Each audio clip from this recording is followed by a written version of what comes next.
Discontent is boiling over in Colombia. At least 24 people are dead after 8 days of protest and a brutal crackdown in that Latin American nation. Now the Interior Minister has come out to say that the government does not condone violence and that any police officer violating the law will be held to account.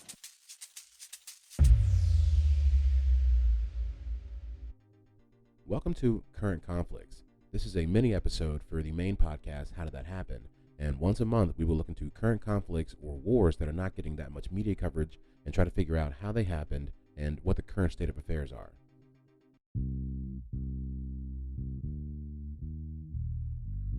All right, welcome back to another episode of Current Conflicts. I am your host, Richard Dix. This is, of course, the mini episode, one of the mini episodes to How Did That Happen?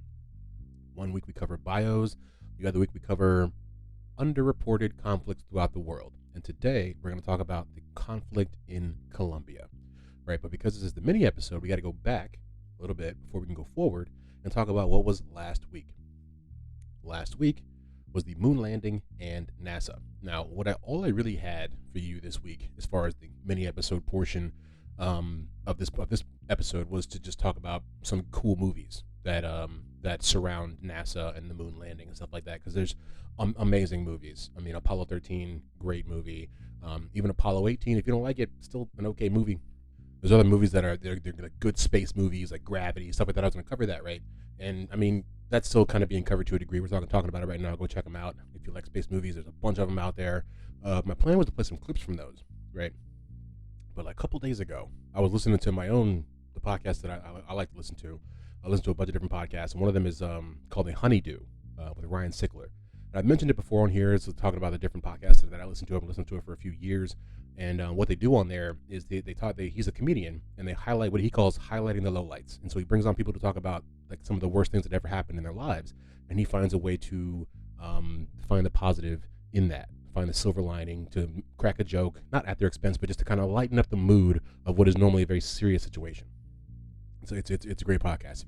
If you ever get a chance, check it out. I say that all of that to say, last week's episode, he had Carrot Top on there, right?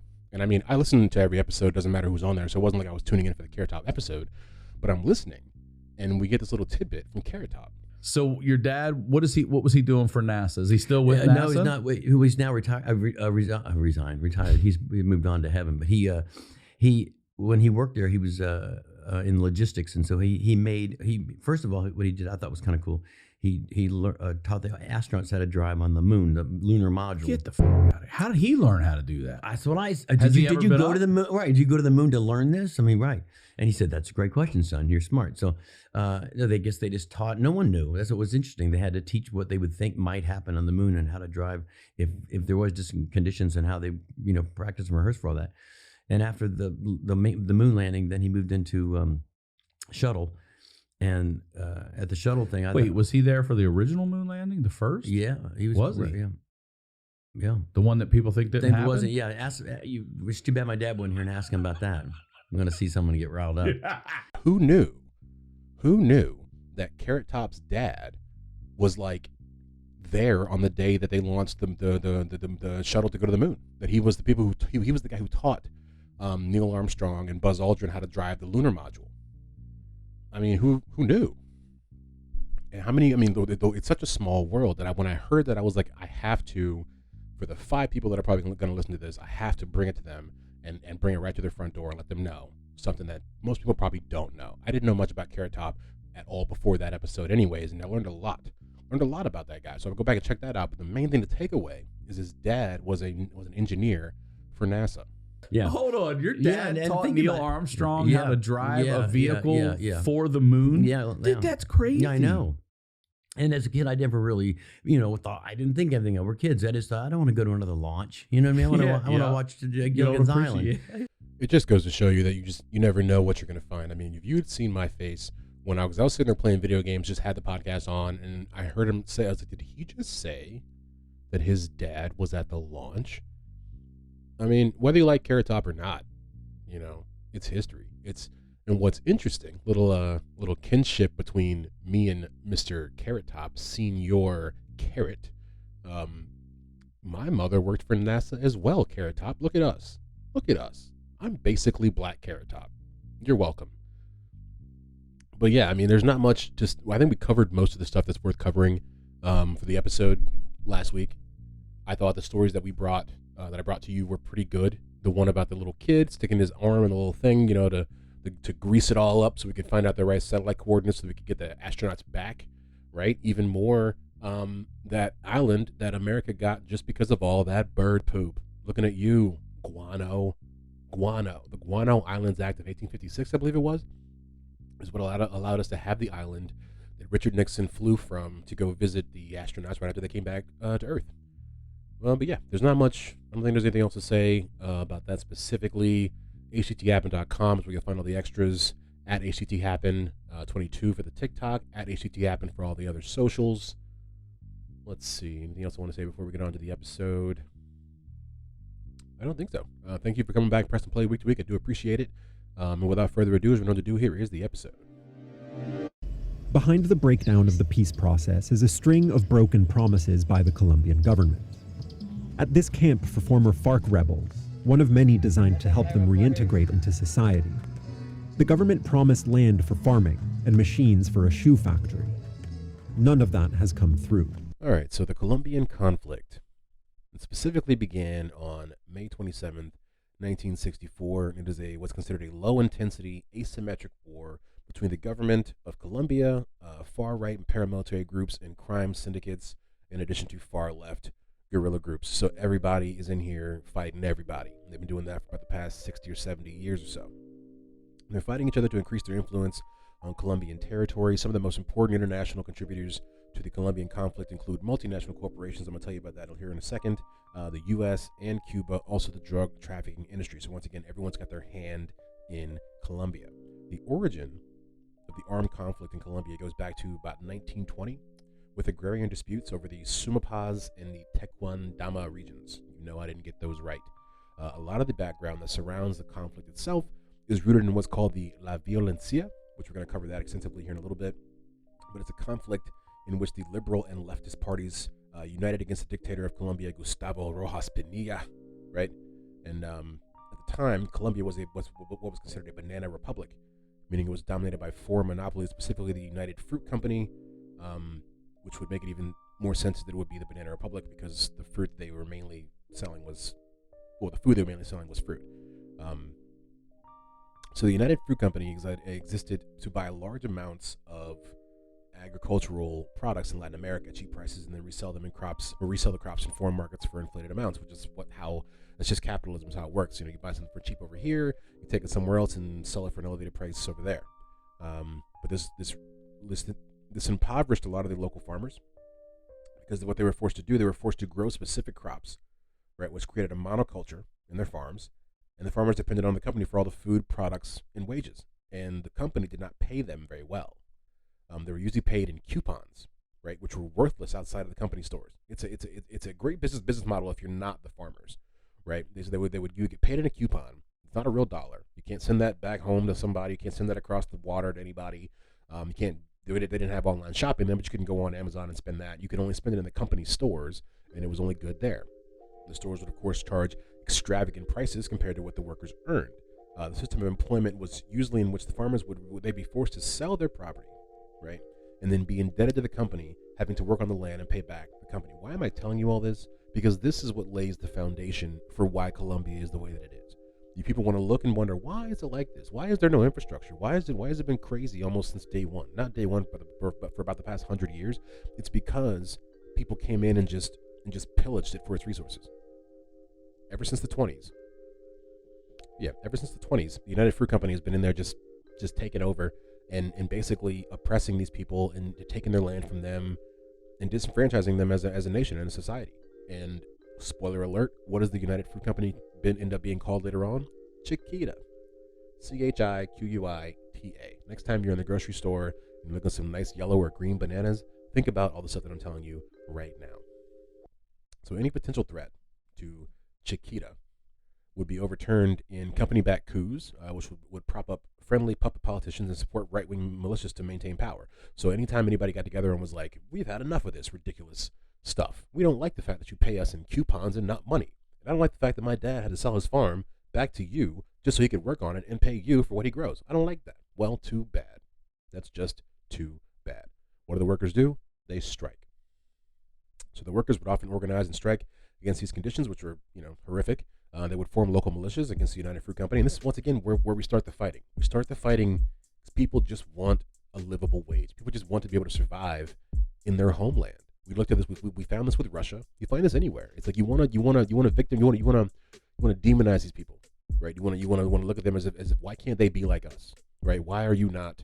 Why don't you have a sustainable democracy that is a beacon of light that shines across the globe? Why don't you have that? It's because the other beacons of light, the other democracies came in and just took whatever they wanted. We see it time and time again all across the world. This is what's happening here as well. So I got us to the 20s now. The striking workers often wanted an end to the temporary contracts, the creation of mandatory work insurance, the creation of compensation for work accidents. They wanted the creation of hygienic dormitories. They wanted 6-day work weeks, a minimum wage. Once again, they wanted to do away with the coupon policy because that's just ridiculous. And so this has been going on for a while, right? It's the United Fruit Company, Chiquita. They demanded they stop, they disband.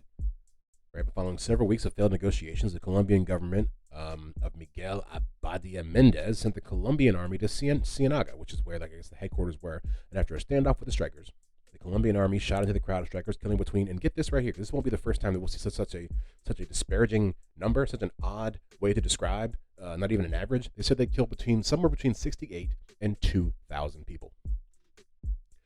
When I saw that, I was like, who's doing the math? Who's counting these bodies? Who's deciding what constitutes a dead body? Imagine if anybody told you that with anything else in your life. Anything else in your life. Life expectancy. Well, doc, how long do you think I'm going to live? Well, since you came to me, and I'm obviously a doctor, right? This is what's happening. You see the white coat, I'm a doctor.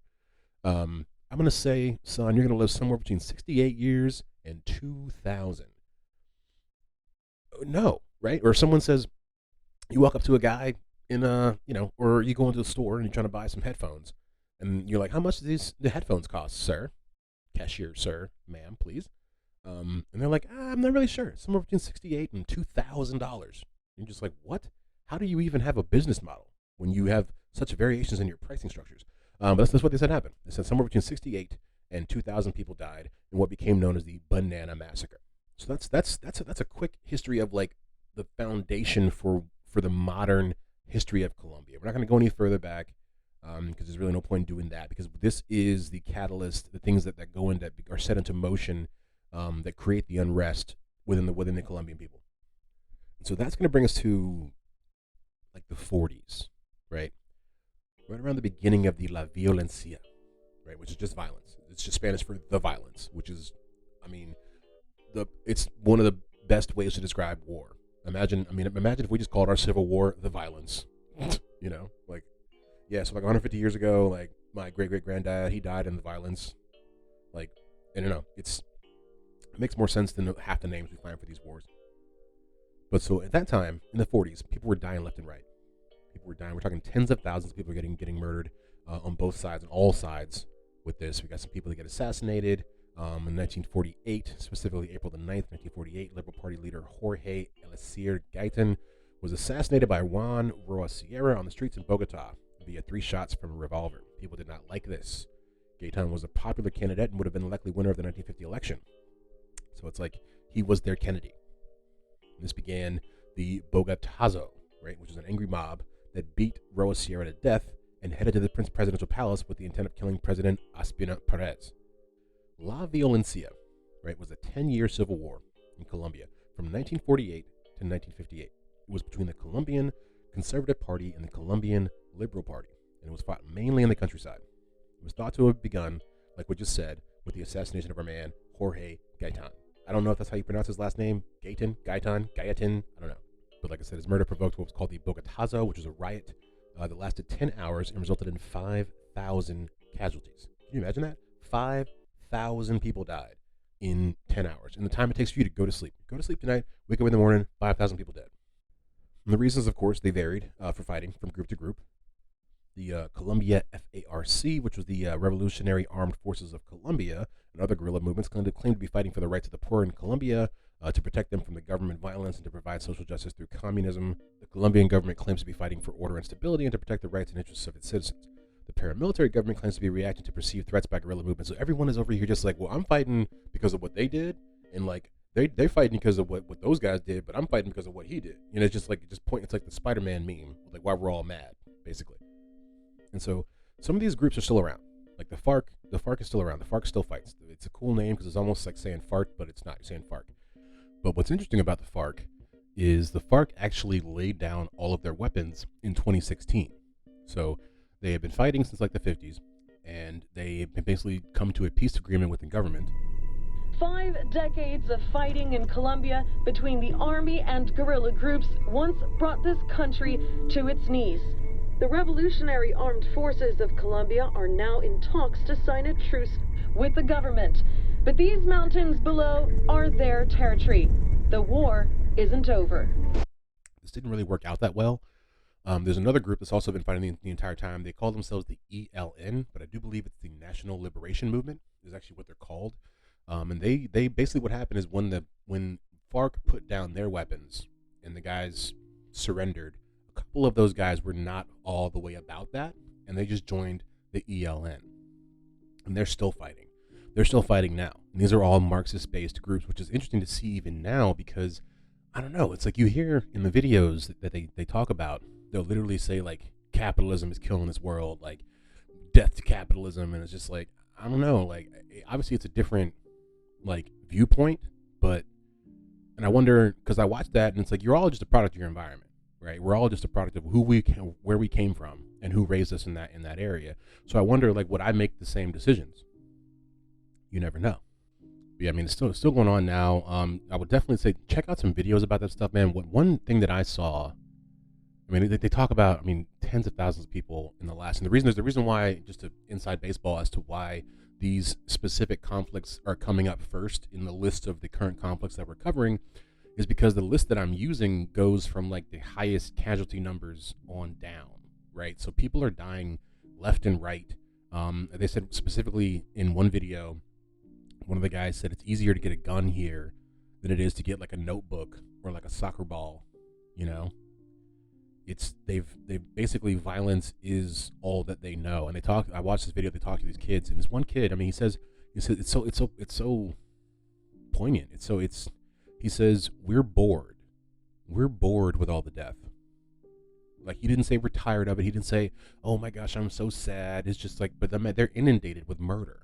And he literally says, he's just like, I'm bored with this. We're bored with this. We want something else. We want a life. This is just what we have.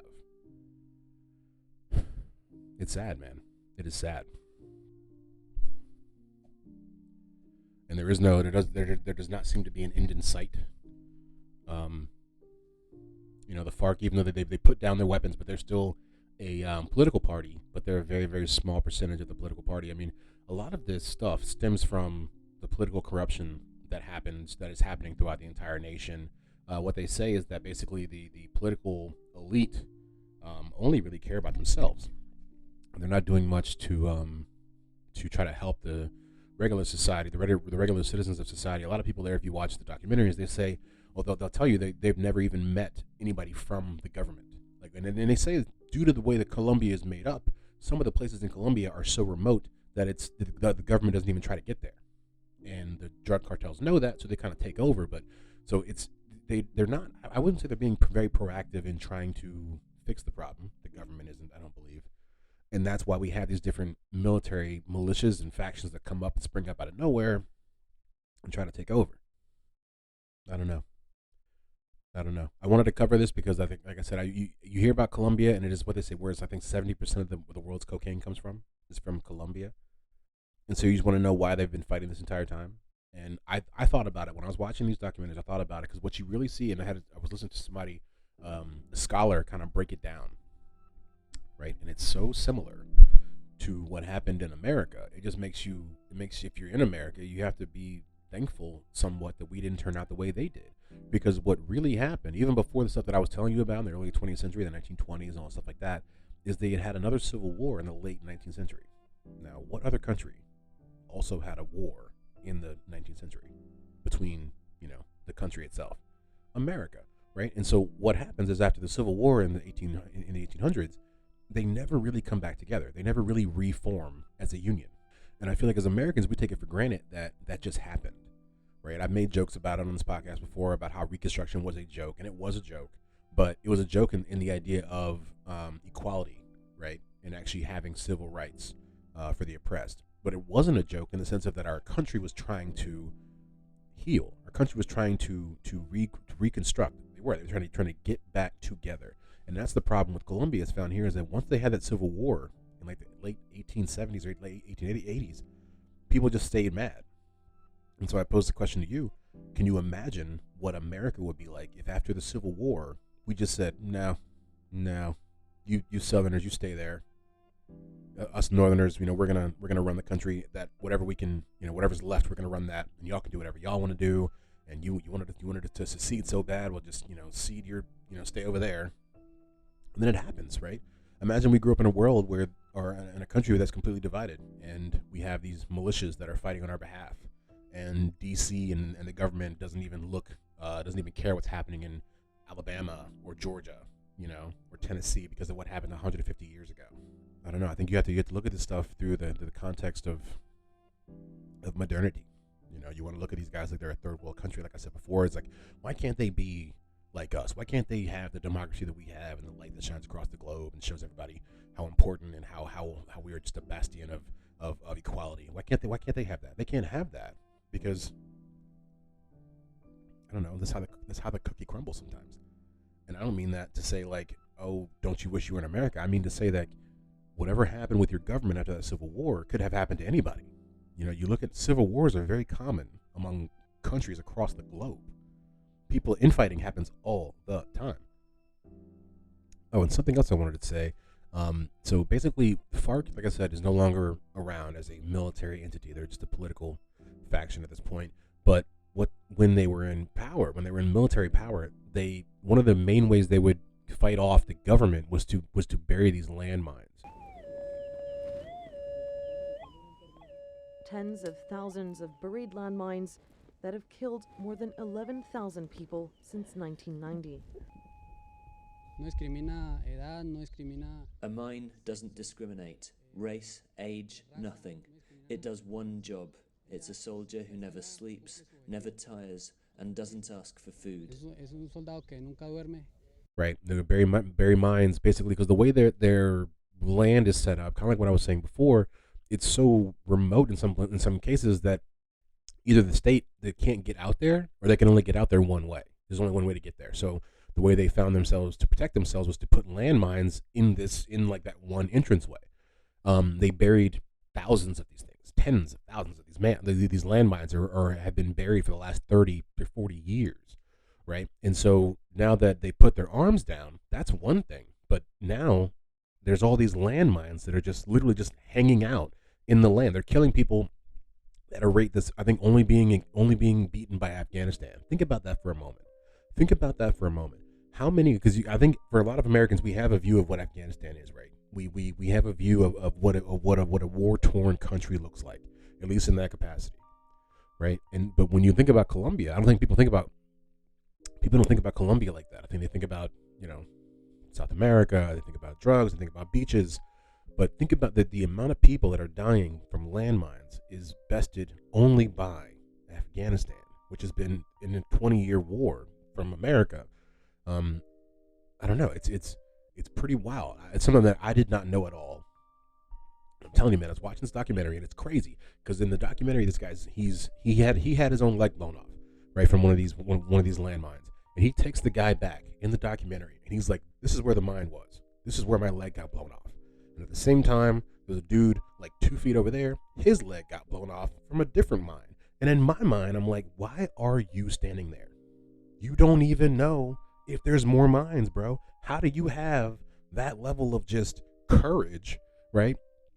Or are you just dumb? I don't know. And then after they shoot that segment, they put up in like the little words afterward, they were like, yeah, like 3 days after we were here, somebody else got blown up in that exact same spot. I'm like, that's what I'm saying. Clear the space before you just start inviting people over to walk down or hobble down memory lane to where you got your leg blown off at, G. All right, that was the Columbian Conflict, the conflict in Colombia. Learned a lot about that. I find this stuff to be very interesting. You can go down rabbit holes, deep dives with this stuff. I would recommend it. I spent the other night just probably spending like 3 hours just watching videos on Colombia. And it's fun when it's not just about, how much drugs can they make? How much cocaine do they make? And you're learning about the actual history of the country and how they survive. And like I said, when you watch that stuff and you look at those kids, I felt for those kids. And it got me. I almost cried when I was listening to that video or watching that video. And they talk to the kid. And he's like, man, we're bored with this, man. Like it was his word choice that got me. You know what I mean? Because you hear there's so many hyperbolic statements that could or could not be hyperbolic, but they're just all the way to the extreme of this is the worst it's ever been, and we can't take any more, and this should not be happening. And so you can say all that, right? But you look at a teenager who's living this is his life, right? Which is that's what I call him a kid. So that's what he was. He was a teenager. You live this life. Every day someone's dying. Every day someone's dead. Someone's getting shot. Someone's getting cut up because of some reason. And you as a person don't know anything else. Your country hasn't known anything else for the last 150 years. That's the best way to put it. You're bored. He said we're bored with the death. We want something different. And my heart goes out for those people because that's so sad. It's one thing to not be aware. It's one thing to be oblivious of the possibilities or even the detriment that you're facing. But it's another thing, another thing entirely, to be fully cognizant and to just be done with it. But yeah, hope you guys like that. Hope you guys like the tidbit in the beginning. I mean, we're talking about Carrot Top's dad helped them get to the moon. Just a little casual, just a little casual fun fact for you guys. But yeah, let's see what's next on the agenda. Starting on our next episode, I think is going to be for the How Did That Happen is going to be a recap of the 40s and 70s. I'm not sure how I'm going to do it yet. I really haven't figured it out. But I think after spending 9 to 10 months on something, it's worth it to go back and just look at it one more time before we get out of here. But of course, after that, we're going to be getting on to the 20 things that helped shape the 20th century. That the most. That'll be coming at the beginning of the month, I believe. But yeah, htthappen.com for all the extras, at htthappen for the socials, at htthappen22 for the TikTok. I know I haven't posted much there in a while, only because the universal stuff that's been happening with the videos and the music, how it hasn't been showing up. I was having enough problems with that before. I'll be honest. Now that I know that half the stuff that would have been out there before is already being taken down as well, it's disheartening. But I need to get back to doing it. There's still some good stuff on there. I want to start posting some smaller clips to kind of get the word out about the podcast. But I think that's about it for you guys. Nothing more else to say. I do appreciate those that come back and press play from week to week. And we'll see you next week with the next How Did That Happen?